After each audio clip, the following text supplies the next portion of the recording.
In a small American town, where power wore a badge and silence was the norm, a moment meant to celebrate greatness became a battleground of prejudice and pride. It all began with one name, one black teen, and one stage. This is the story of Jalen Carter. Jalen Carter was no stranger to being overlooked. At 17, he was already known around school as the quiet kid. Not because he had nothing to say, but because no one ever truly listened.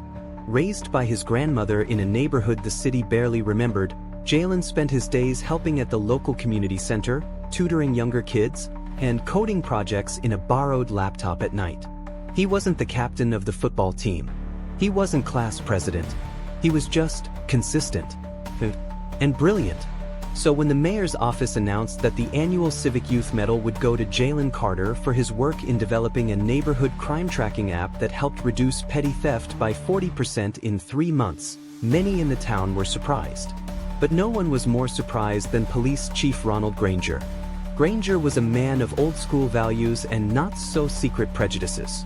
To him, policing was power, order, and people like Jalen Carter, kids from that part of town, they didn't belong in the spotlight. The town hall was packed that evening. Parents, students, officials, the press. The Civic Youth Medal had become something of a tradition, an honor awarded to only the most promising youth each year.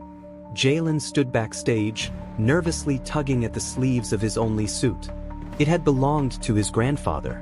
His grandmother beamed with pride from the front row. Then the ceremony began. Mayor Collins gave his usual speech on unity and hope. Several students were called up for smaller recognitions. Then came the final moment. And now, the mayor announced, we present this year's Civic Youth Medal to someone who has, through quiet brilliance and selfless dedication, made our streets safer, our community stronger. Jalen Carter. Applause erupted. Jalen took a breath and stepped onto the stage. But before he could reach the microphone, Chief Granger took it. Before we hand out medals, Granger said, voice booming, I think it's only right we talk truth. The crowd fell quiet. Because the truth is, while this young man may have done something with his app, we can't forget where he comes from. His uncle? Arrested. His cousin? Gang member. This community needs accountability, not applause. Jalen froze mid-step. His grandmother gasped. Gasps turned to murmurs. Let's not pretend he's some kind of hero, Granger continued. We should be thanking the police department for the real work, not handing medals to teenagers who know how to use computers. The room was stunned. Jalen stood still, confused. Someone stood up. She was a tall, elegant black woman in a navy blazer, unknown to many in the crowd, but known to a few. She climbed the steps with poise and took the second microphone. With all due respect, Chief Granger, she said calmly, you're out of line. The room turned. She introduced herself. My name is Dr. Alana Brooks. I work with the Department of Justice's Civil Rights Division. Gasps again. This time, louder. I'm here tonight not just to witness this ceremony, she said, eyes never leaving Granger, but to investigate reports of racially biased policing in your department. Granger went pale.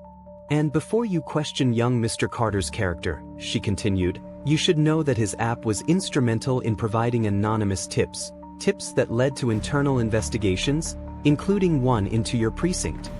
Now, the murmurs became shockwaves. Jalen Carter isn't just a coder, she finished. He's a civic watchdog.